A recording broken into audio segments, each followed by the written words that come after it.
Hey, it's Friday, October 3rd, and I have to pause it because I forgot. As we continue, Friday, October 3rd, Home Child, which is just my one.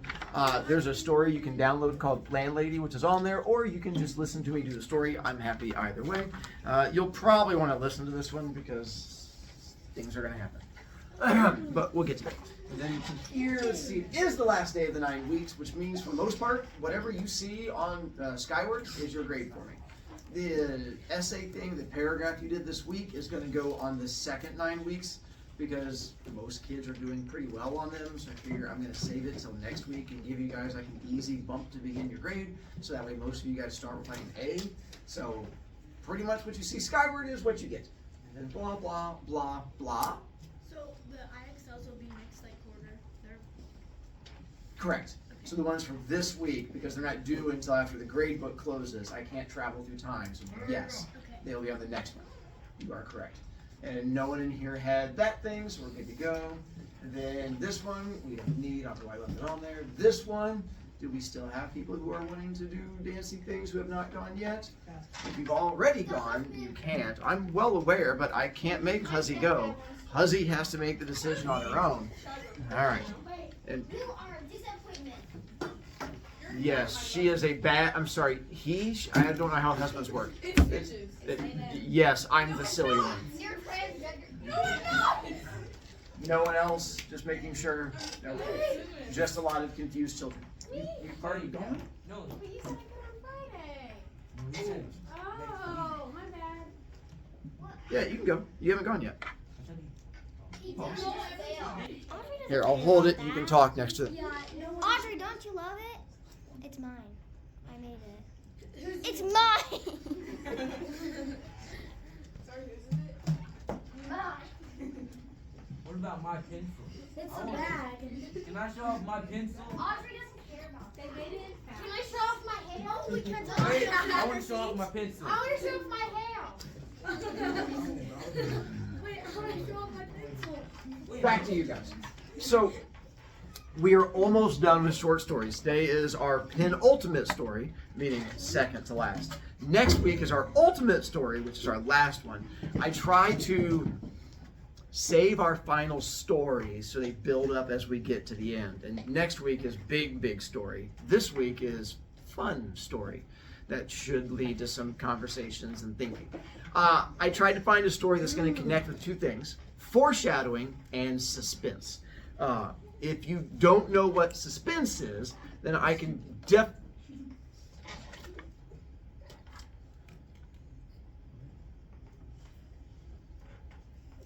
you see you're waiting to find out what's going to happen?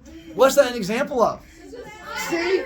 Right there! What Marla got to feel was suspense. That little pitter-patter of the heart in there, that's all the suspense that makes things fun. My goal with the story today is all of you get to channel your inner Marla, and you're going to get to have a little pitter-patter of your own heart, and you get to spread it to all of you. It's going to be the bestest. And then foreshadowing, again, we've already mentioned. What was foreshadowing? There you go. And so this one has a well, let's back up. Does not have an ending. Remember like we did with that one that just sort of stops and the two-door things? This one's the same way, except the foreshadowing clues, you are going to figure out what happens. It just ends and stops the story. And then you're going to, don't you jump to the end of that story, because I didn't give you the end of the story yet. That's on a separate page, because I don't trust you little cheater children. Exactly. And so it'll just stop. And at that point, we have to use the clues to figure out what happened. And you will absolutely be able to use the clues because you have a teacher who's going to help you. And then with our suspense in our little mountain thing, what part of the mountain does suspense come in? There you go. It's the thing that keeps making it interesting. Hi, Sammy. You have to write this down? You already wrote it down. Suspense isn't on there. Foreshadowing you already wrote down. It's all, yeah. Okay. Marla! Do you like M&M's? Yeah, he's a great rapper. I like M&M's. Yes, I like M&M's. I like M&M's. I'm okay for now, but thank you. Yes. Can I have it? Oh, actually, Hi, Adlo. I'm not bad. I know, because you paid attention on Wednesday when you were here before. Not my issue. Welcome back. Yep, yep. So to here with Landlady, as we get into it, I will do the whole character setting as we go through and ask questions, but you don't have to worry about writing it down. We'll just do conversation-y things. I will be reading story to you, and then as we go through it, you're going to be looking for this whole foreshadowing thing. There is a good chance you are going to start picking up on clues as we go through, and you're going to go, I have, and that's where the little foreshadowing bits come in. Story called The Landlady. Oh, by the way, you might recognize the author of this. It's a guy named Roald Dahl, who wrote things like BFG, Witches, Matilda, Charlie and the Chocolate Factory. He was great at writing these awesome little kid stories, and then he also wrote super creepy adult stories. For my eyes, you're no longer little kids. Now we get to go to big kid stories. Sort of like that black cat thing we did, but slightly different. Wait, did you say worse? I didn't say that out loud. Hi, Gabe. Wasn't Witches the one? Oh, I'm not gonna spoil the ending. But wasn't it the one where the kid got turned into a mouse? And the witches were in it? Hi. Okay, but without looking, guess how many B points I have? 12. No, 6. Yeah. The Landlady.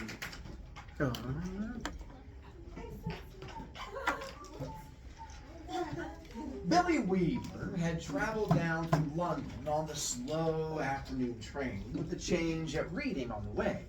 By the time he got to Bath, it was about 9 o'clock in the evening, and the moon was coming up out of a clear, starry sky over the houses opposite the station entrance. But the air was deadly cold, and the wind was like a flat blade of ice on his cheeks. "Excuse me," he said. "Is there a fairly cheap hotel not too far away from here?" "Try the Bell and Dragon," the porter answered, pointing down the road. "They might take you in. It's about a quarter of a mile along on the other side." "So you're using your first one? What's up?" Is this like reading time so I can sit on the ground? As long as you're just near your seat, not bothering other people. Billy fainted. Good start. Billy thanked him and picked up his suitcase and set out to walk the quarter mile to the Bell and Dragon. He had never been to Bath before. He didn't know anyone who lived there, but Mr. Greenslade at the head office in London had told him it was a splendid city. "Find your own lodgings," he had said, "and then go along and report to the branch manager as soon as you've got yourself settled." Billy was 17 years old. He was wearing a new navy blue overcoat, a new brown trilby hat, a new brown suit, and he was feeling fine. He walked briskly down the street. He was trying to do everything briskly these days. Briskness, he had decided, was the one common characteristic of all successful businessmen. The big shots up at head office were absolutely fantastically brisk all the time. They were amazing. Pause. So one, I had no idea what a trilby hat was. I had to look it up.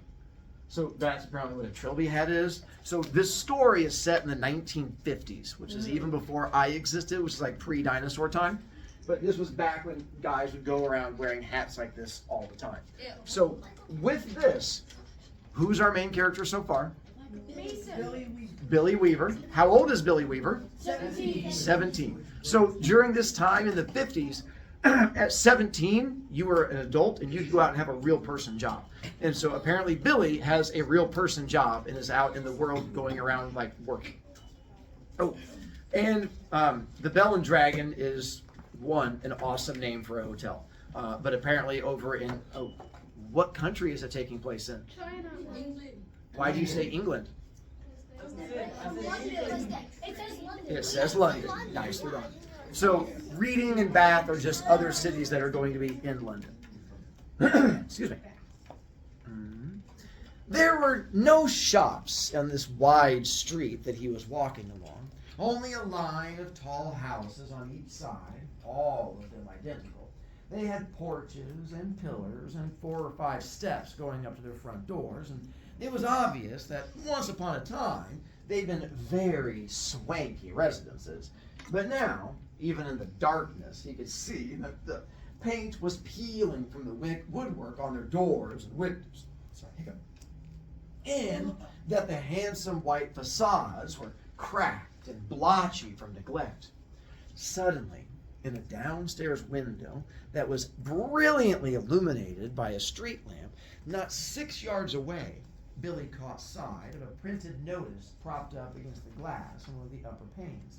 It said, "Bed and breakfast." There was a vase of flowers, tall and beautiful, standing just underneath the notice. He stopped walking. He moved a bit closer. Green curtains, some sort of velvety material, were hanging down on either side of the window. The flowers looked wonderful beside them. He went right up and peered through the glass into the room. And the first thing he saw was a bright fire burning in the hearth. On the carpet in front of the fire, a pretty little dachshund was cuddled up asleep with its nose tucked into its belly. The room itself, so far as he could see in the half-darkness, was filled with pleasant furniture. There was a baby grand piano and a big sofa and several plump armchairs, and in one corner he spotted a large parrot in a cage. Animals were usually a good sign in a place like this, Billy told himself. And all in all, it looked to him as though it would be a pretty decent house to stay in. Certainly, it would be more comfortable than the Bell and Dragon. Pause so I can explain a thing. One, do you guys know what a dachshund is? It's a dog. What kind of dog? Wiener There you go. So dachshund, little wiener dog. He sees little, yes, dachshund, they're pronounced dachshund. You know, the English way. And then bed and breakfast. Are you guys familiar with what that is? That's what I do for my mom. So bed and breakfast is different than today when if you were to go and use the whatever that company is where you like rent places and go stay in them, the Airbnb. This is different. So it's like this was before we had Airbnb where you would rent out the whole place. A bed and breakfast is when the family still stays in the house. And then they would rent out one of their rooms and then you would go and like stay in that room. And the idea was they would cook you breakfast and you would go and sit with the family and have breakfast the next day.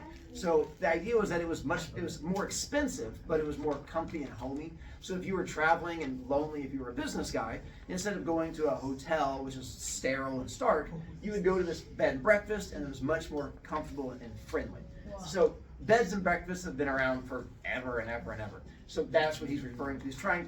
He's doing this thing, trying to figure out whether you want to go to the Bell and Dragon, which was like a bar, or do you want to go to internal conflict, or whether you want to go to this bed and breakfast, which is more expensive, but a lot nicer. Yeah. My grandpa used to run bed and breakfast, and he lived all the way in like Oregon, and some like two defensive Colts players came to his place. Oh, that's cool. And my brother, he likes the Colts for some reason, and so they called him, and he got to talk to them. That's nifty. Hello. Where my like grandparents live, and it's like a farm, like they sleep in it. Yeah, so this one right here is actually all of these I took from. This is in Fishers. If you know where Conner Prairie is, right across the street from Conner Prairie, we have a bed and breakfast here. That's the bed and breakfast. There's a sign on that Cumberland, Allisonville Road that says bed and breakfast. They have weddings and stuff like there, and they have like this whole outside building you can rent and stay in while you're there. And so we have a bed and breakfast that people can stay in. Oh, that's not here. Yes. It's about this. Uh-huh. That was a question. Not yet. So, what about don't motels and like hotels have bed and breakfast as well? Different. Those are because just the idea where you get to have a bed and they serve you breakfast, but there is a term for an actual location called a bed and breakfast. They were called B&Bs, which just meant that you were staying with an actual family. Wait, B&B, bed and breakfast. That's where you get, by the way, that's where you get Airbnb from, because it stood for you are renting a bed and breakfast. So that's where they got the name Airbnb. Sorry, I didn't realize you didn't know that. Yay, we learned something. We can all go home now. Oh, that's not the On the other hand, a pub would be more congenial, meaning friendly and happy, than a boarding house. There would be beer and darts in the evenings and lots of people to talk to. It'd probably be a good bit cheaper, too. He had stayed a couple of nights in a pub once before, and he liked it. He'd never stayed in any boarding houses, and to be perfectly honest, he was a tiny bit frightened of them. The name itself conjured up images of watery cabbage and greedy landladies and a powerful smell of fish in the living room. What he's saying is that if you stay at a bed and breakfast, you had the issue of the people, like the family living there, were sometimes stinky and you had to deal with it. Like if they're like, we're having cooked beets and liver for dinner, that's what you would have. There was no menu. And so he's like, that's the worry, is that you just eat whatever they're serving for dinner. After dithering about like this in the cold for 2 or 3 minutes, Billy decided that he would walk on and take a look at the Bell and Dragon before making up his mind. He turned to go. And now a queer thing happened to him. He was in the act of stepping back and turning away from the window when all at once his eye was caught and held in the most peculiar manner by the small notice that was there. Bed and breakfast, it said. Bed and breakfast. Bed and breakfast. Each word was like a large black eye staring at him through the glass, holding him, compelling him, forcing him to stay where he was and not to walk away from that house. And the next thing he knew, he was actually moving across from the window to the front door of the house, climbing the steps that led up to it, and reaching for the bell. He pressed the bell.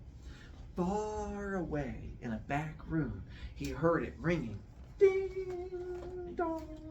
And then at once, it must have been at once, because he hadn't even had time to take his finger from the bell button, the door swung open and a woman was standing there. Now, normally you ring a bell and you have at least a half-minute's wait before the door opens. But this dame was like a jack-in-the-box. He pressed the bell and out she popped. It made him jump. She was about 45 or 50 years old, and the moment she saw him, she gave him a warm, welcoming smile. "Please come in," she said pleasantly. She stepped aside, holding the door wide open, and Billy found himself automatically starting forward into the house. The compulsion, or more accurately, the desire to follow after her into that house was extraordinarily strong. So there are things I just have to point out to make sure you're catching in the story. What was odd about the doorbell issue? So I don't know how often you guys actually go around and go to people's houses and ring doorbells, but typically you ding dong and you have to just sit there and then wait for them to come up to the door. He goes up and is like ding, and the door opens. He's like dong. He's like ah, and he jumps back. And she was like right there. And she was like, "Hey, come on in," and she invites him in because some people are friendly. Not me, but apparently I've heard rumors that other humans are friendly. Yes? Okay. I saw the notice in the window, he said, holding himself back. Yes, I know. I was wondering about a room. It is all ready for you, my dear, she said. She had a round pink face and very gentle blue eyes.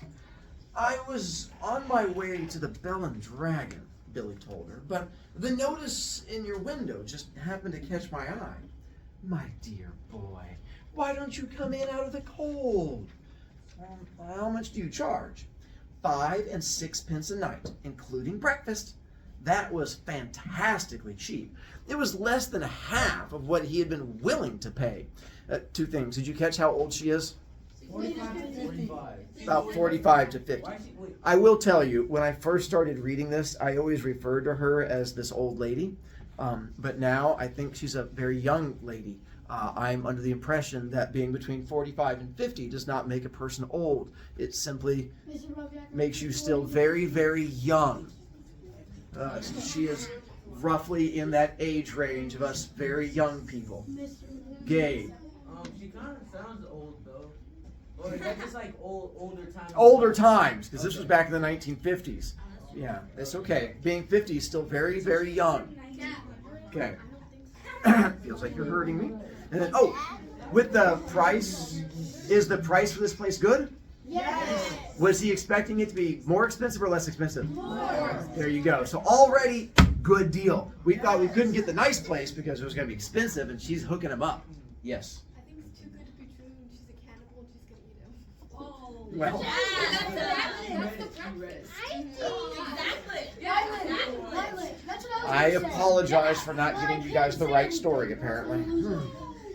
I think It was fantastically cheap. It was less than half of what he'd been willing to pay. If that's too much, she added, then perhaps I can reduce it just a tiny bit.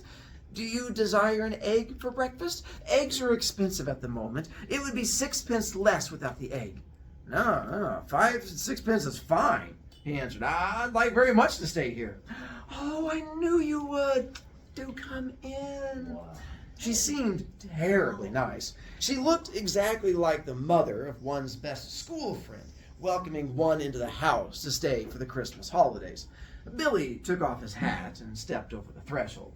So she isn't a friend of his mom. He's just saying that it has that feel like when you go to a friend's house and your friend's mom is like, come on in, we've missed you. Would you like to have some cupcakes? And you're like, yes, I would, Mrs. Williams. And you can, same thing. So she has like that same friendly feel. Again, I'm not good at this friendliness thing, but I can read about it. Just hang it over there, she said, and let me help you with your coat. There were no other hats or coats in the hall. There were no umbrellas, no walking sticks, nothing. We have it all to ourselves, she said, smiling at him over her shoulder as she led the way upstairs. You see, it isn't very often I have the pleasure of taking a visitor into my little nest. The old girl's slightly dotty, Billy told himself. But at 5 and 6 pence a night, who cares about that? Do you guys know what dotty means? It's old slang. So it means like crazy, but not like crazy, but like when your grandma keeps asking you how 5th grade is, and you're like, Grandma, I'm in 7th grade. And she's like, oh, 7th, you are getting so old. That's dotty. When you're just like, Grandma, you're a special lady. That's what he means by dotty. Sorry. I should have. Thank you. How did I just lose my... I am getting a little dotty myself. But at 5 and 6 pence, oh, I'm a person. Right? I had my thumb on it just there. And very often I have the pleasure of taking them in... there we go. The old girl is slightly dotty, just like your English teacher, apparently. Billy told himself, but at 5 and 6 pence a night, who cares about that? I should have thought you'd be simply swamped with applicants. Oh, I am, my dear. I am. Of course I am. But the trouble is that I'm inclined to be just a teeny-weeny bit choosy and particular, if you see what I mean. Oh, yeah. But I'm always ready. Everything is always ready, day and night in this house, just on the off chance that an acceptable young gentleman comes along. And it is such a pleasure, my dear, such a very great pleasure when now and again I open the door and I see someone standing there who is just exactly right. She was halfway up the stairs, and she paused with one hand on the stair rail, turning her head and smiling down at him with pale lips. Like you, she added. And her blue eyes traveled slowly all the way down the length of Billy's body to his feet and then up again. So I'm not trying to influence you, but I do have to make sure we understand what's going on in story. So as they're going up the stairs, is there anyone else staying there? No. Which she says, and she says she's choosy because if you're a woman running this bed breakfast, you don't want just randos coming in, so she's a bit on the choosy side. As they're walking up the stairs, she says, I have to make sure I have just the perfect person. And when she turns to look at him, she does this just like you, and then keeps up going up the stairs. And so I'm just making sure that we have a full understanding of things. On the first floor landing, she said to him, this floor is mine.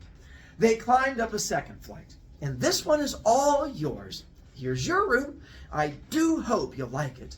She took him into a small but charming front bedroom, switching on the light as she went in. The morning sun comes right in the window, Mr. Perkins. It is Mr. Perkins, isn't it? No, it's Weaver. Ah, Mr. Weaver, how nice. Okay, well, I have put a hot water bottle between the sheets to air them out, Mr. Weaver. It's such a comfort to have a heated bottle in a strange bed with clean sheets.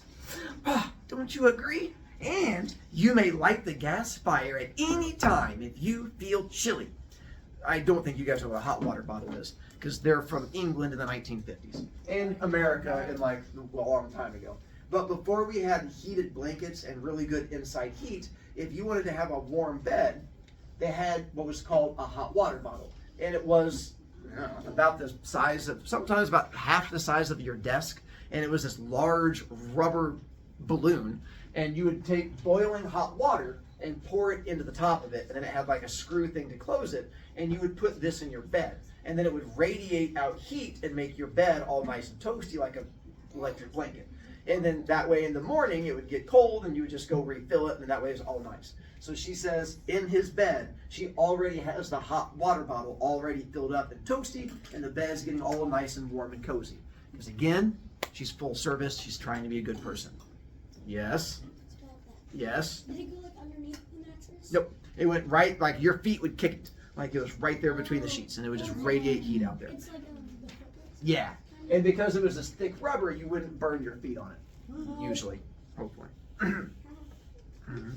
The window. Oh, how nice. Thank you, Billy said.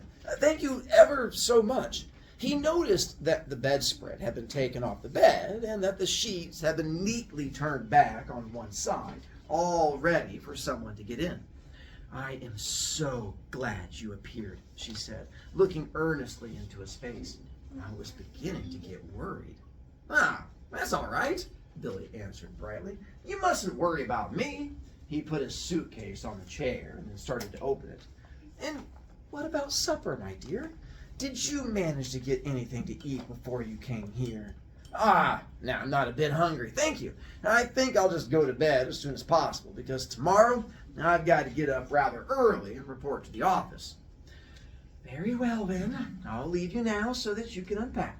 But before you go to bed, would you be kind enough to pop into the sitting room on the ground floor and sign the book?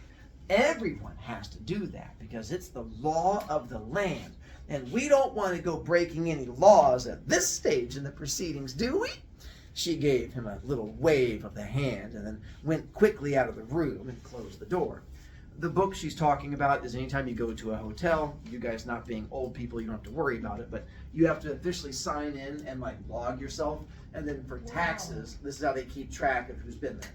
So she's like, hey, in case you leave early in the morning, before you go to bed, go downstairs, sign this book so I can keep like a legal record of who's been there. So that's what she means by this whole book thing. No, now you have to wait. I'm glad you appeared. And so there we go. Now, sorry. Very well then. Not hungry, thank you. Why am I struggling to quickly the room and close? Now the fact that his landlady appeared to be slightly off her rocker, meaning the same thing as Dottie, didn't worry Billy in the least. After all, she was not only harmless, there was no question about that. You hear that, violence? She was also quite obviously a kind and generous soul. He guessed that she had probably lost a son in the war or something like that and had never gotten over it. This would be World War II, because that was this war that had just ended, and so he's assuming that being in her 50s, a young 50, that she probably had a son that died in World War II, and that's what made her a little on the loopy side. That's my issue too. So a few minutes later, after unpacking his suitcase and washing his hands, he trotted downstairs to the ground floor and entered the living room.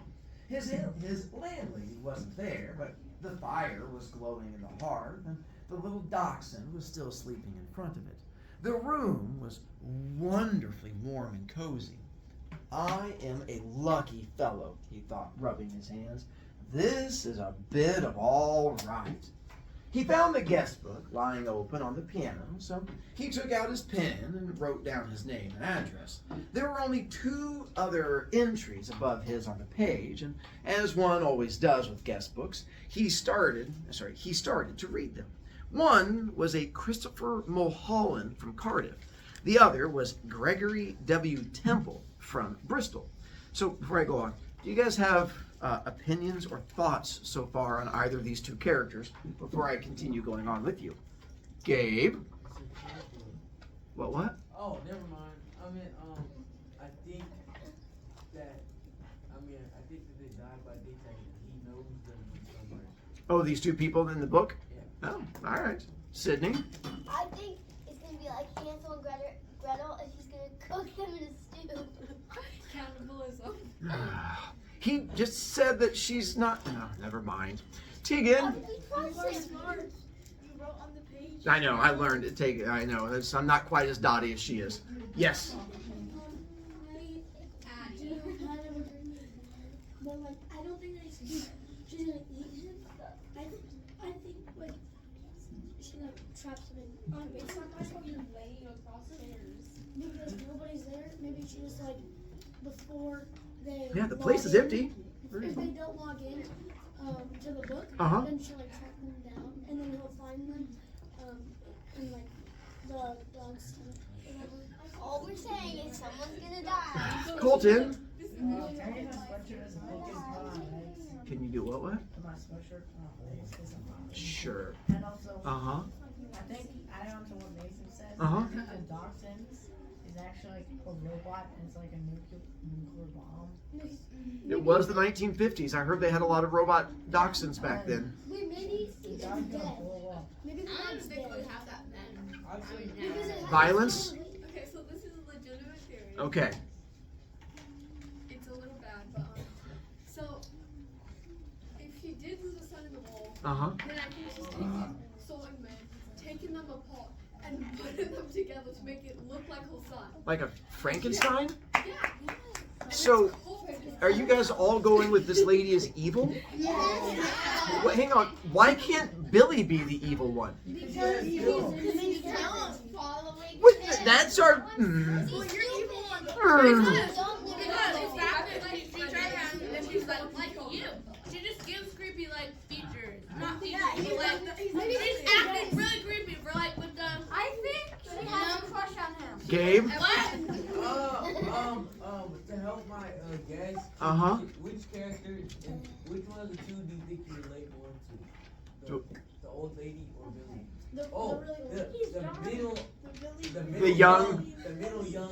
The middle young age lady? Yeah. I'm probably more like the middle young aged lady. Uh-huh. Maybe the woman's possessed. And Say the dog's possessed? The woman's possessed. Okay. Why would she be possessed? Adlo? Is there something for our quiz is gonna be over? Get that. Well, I mean, this is one of the stories. Hey, Colton. And Colton Clayton. Right there. Oh. Wait, hold on. I had one. Well, apparently you guys are trying to find foreshadowing, even if some of them are a little on the scary side. You will have a few more foreshadowing things coming up. I think the people in the book are Uh-huh. like they died in the hotel, or like they because like yeah because I totally didn't like read ahead. Not Yes. that they died, but that he recognized the name. That's one. What? Can I tell my desk or is that against my viewpoint? Do you have 20 or more points? Yeah. Sure. Yes. I think the guy's schizophrenic. He's actually just playing out on the street. And he's actually just being beat up by a nuclear. I apologize for calling on you. Let's read more and find out then. Capera is the guy and the That's funny, he thought suddenly. Christopher Mulholland. That rings a bell. Now, where on earth had he heard that rather unusual name before? Was he a boy at school? No. Was he one of his sister's numerous young men, perhaps? Or a friend of his father's? No, it wasn't any of those. He glanced down again at the book. Christopher Mulholland, 231 Cathedral Road, Cardiff. Gregory W. Temple, 27 Sycamore Road, Bristol.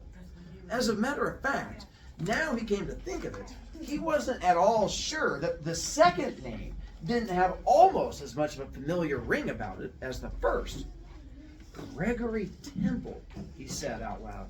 searching his memory. Christopher Mulholland. Such charming boys, a voice behind him answered, and he turned and saw his landlady sailing into the room with a large silver tea tray in her hands. She was holding it well out in front of her and rather high up, as though the tray were a pair of reins on a frisky horse. I hate to do this. I'm going to show you how she's walking in. Like the lunch tray. Where'd you get a lunch tray? Wait, what? So the way she comes in, she has the little tea set on there. I don't have tea, so I just grabbed random cups. These are snow cone cups for my daughter. And so she comes in with her tray, and instead of walking in, as I guess what you would normally with the tray in this way, she walks in like this. And then sets it down. Which I will agree does seem a little bit odd, but as we know, she's an older person, and sometimes they're a little odd. Older, not olda. You still have to wait. Thank you, Bobby's daughter. They sound somehow familiar, he said. They do? Well, how interesting. I'm almost positive I've heard those names before somewhere. Huh, isn't that queer? Maybe it was in the newspapers. They weren't, like, famous in any way, were they? I mean, famous cricketers or footballers or something like that. Cricket. Oh, there's a tea tray. Isn't that like the baseball with Yeah. like Big from there, see what happens. There we go. There. Fine violence. Okay, so you said that she may not be the model, and I respect that. Uh-huh. So what if, and I heard someone else say that this big old usually is crazy. So what if it's a photo like that, and he's the model, and he killed the people who were in the newspaper? And he's just trying to tease her with it? No, he also killed the old lady, and he's Wait, the one that's talking? he's crazy. I agree. There's definitely someone here that's crazy. Audrey! So I think that like he says, like I may or may not have read ahead, and it said like that the Jesus like put it almonds. Oh, not there yet. You can't do a thing we haven't talked about. Don't you throw your paper at me. Yes. Oh, I was gonna say it's poison. Fascinating again. Because it's just poison. At length. Ay, ay, ay. At length, she said, Mr. Mulholland was a great one for his tea, she said at length. Never in my life have I seen anyone drink as much tea as dear, sweet Mr. Mulholland. Oh, I suppose he left fairly recently, Billy said. He was still puzzling his head about the two names. He was positive now that he had seen them in the newspapers, in the headlines. Left? She said, arching her brows. Oh, my dear boy, he never left. He's still here. Mr. Temple's also here. Oh, they're on the third floor. Both of them. Together. Billy set down his cup slowly on the table and stared at his landlady. She smiled back at him, and then she put one of her white hands and patted him comfortingly on the knee. How old are you, my dear? 17. 17? That's the perfect age. Mr. Mulholland was also 17. But I think he was a trifle shorter than you are. In fact, I'm sure he was. And his teeth weren't quite as white. Oh, you have the most beautiful teeth, Mr. Weaver. Did you know that? Oh, they're not as good as they look, Billy said. They've got simply masses of fillings in them at the back. Mr. Temple, of course, he was a little older, she said, ignoring his remark. He was actually 28, and yet I never would have guessed it if I hadn't told me. Never in my whole life there wasn't a blemish on his body. I'm sorry, a what? Billy said.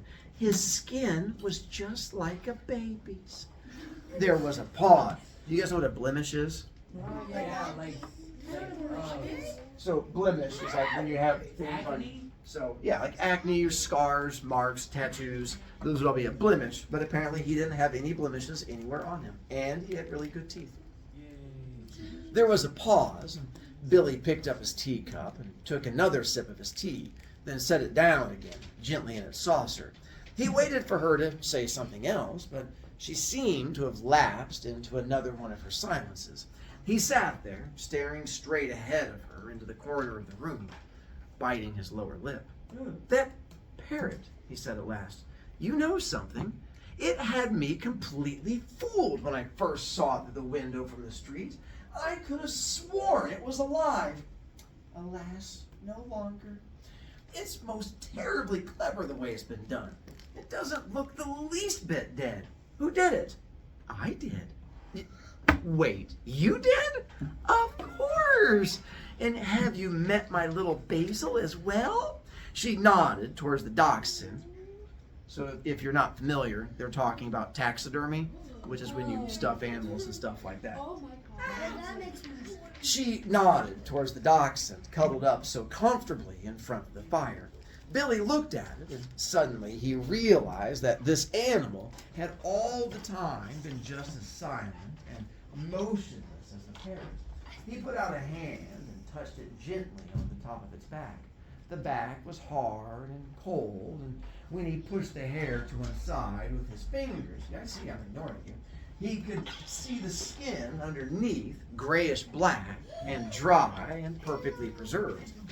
Good gracious me, how absolutely fascinating. He turned away from the dog and stared with deep admiration at the little woman beside him on the sofa. It must be most awfully difficult to do a thing like that. "Oh, no, not in the least," she said.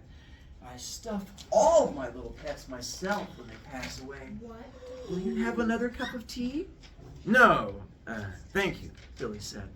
The tea tasted faintly of bitter almonds, and he didn't much care for it. "You did sign the book, didn't you?" Excuse me. You did sign the book, didn't you? "Oh, yeah, that's good, because later on, if I happen to forget what you are called, then I can always come down here and look it up. I still do that almost every day with Mr. Mulholland and Mr. Temple," Billy said. "Gregory Temple. Excuse my asking, but haven't there been any other guests here except them in the last 2 or 3 years?" Holding her teacup in one hand and inclining her head slightly to the left, she looked up at him out of the corner of her eyes and gave him another gentle little smile. "No, my dear," she said, "only you." And that's where the story ends. Wait, like it doesn't go on? No, that's the end of the story. I think there were more. Oh, I liked you. Because I knew you guys would try to read to the end and try to figure things out. So that's called lying to the kids who tried to cheat. So many issues already. What could possibly be problems now? So hang on before we get to your issues. So we have taxidermy going on. And so what got taxidermied? There you go. Who does the taxidermying? That's we find out the lady does all the taxidermying from there. And now we will explain the ending in just a moment, but apparently we need a second to process this. Alyssa, So did she stuff the people? why would you say that? Because she stuffs everything else. She stuffs all of her little pets that died. That's completely different. We're talking about pets. Charlie? If I'm correct, was the tea poisoned? Because I know that there was one type of poison that at least smells faintly of bitter almonds. Apparently Audrey says that's true. It's a thing. Apparently it's a thing. Oh. Hi, Colton. So I think the dog was a nuclear robot because it said it was I apologize. Yes. I told you that it was dead. Yes. Gabe? Yes. So let's, Audrey. So like, I think there's like a type of poison. I think it's called like arsenic, and it's just oh, cyanide. I mean, if one existed, I think it would be called cyanide. Did you say Yeah, cyanide? It exists. Not cyanide, It exists. cyanide. Cyanide, yeah. I think it smells like almonds. And it tastes kind of like almonds. Let's help us understand a thing. Billy's tea tasting of bitter almonds. Turns out that is a foreshadowing clue. Because there is only one thing that has a strong taste of bitter almonds. Turns out that that would be the taste of cyanide in things. How did we find this out? So almonds taste like almonds, not spoiled rancid almonds. The dog and parrot are taxidermied. Apparently we already picked up on that one. Who did the taxidermying of them? The lady. So apparently we find out she's not good with living things, but she's really good with dead things. Wait a minute. She needed the bed and everything. She is aware of the skin conditions of her guests. How would she know there was not a blemish anywhere on his body?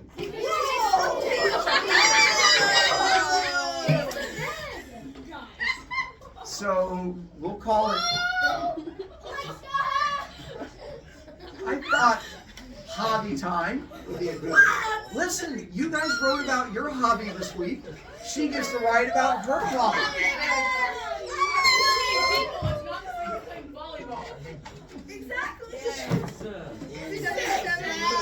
When it says that, that's my question. When it says she smells like a hospital or leather or pickles, what would that be? She's like almost like mummies, but better. Uh-huh. This is where those chemicals come in, which is why it would smell like a hospital, where you have to have preserved things because. It needs to be dead. It's probably like I think it's old because That's just so old. What about Look at that like day. years? By the way, who does she say was really liked his tea? Uh-huh. Oh, that boy really liked his tea. Uh-huh. And then he recognizes the names of those other people?